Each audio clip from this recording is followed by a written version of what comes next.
রাত তখন প্রায় 10টা। গ্রাম্য কাঁচা রাস্তা, চারপাশে ঘন অন্ধকার আর কুয়াশা।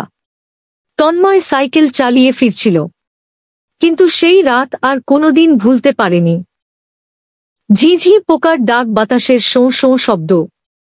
হঠাৎ তার মনে হল কেউ যেন পিছু নিচ্ছে। পিছনে তাকিয়ে দেখে কেউ নেই, শুধু অদ্ভুত কুয়াশা আর গাছের ছায়া।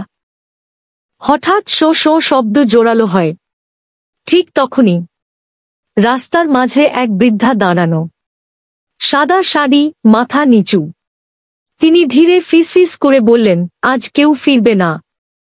তন্ময় ভয়ে সাইকেল চালাতে চাইল, কিন্তু চাকা যেন আটকে গেছে, অদৃশ্য কারো হাতে ধরা। তার শরীর কাঁপছে, কপালে ঘাম। বৃদ্ধা মাথা তুলে তাকালেন। তার চোখ নেই, কেবল ফাঁকা কালো গহ্বর। মুখ বেয়ে রক্ত ঝরছে। পরক্ষণেই বৃদ্ধা ঝাঁপিয়ে পড়ল। চারপাশ অন্ধকারে ঢেকে গেল।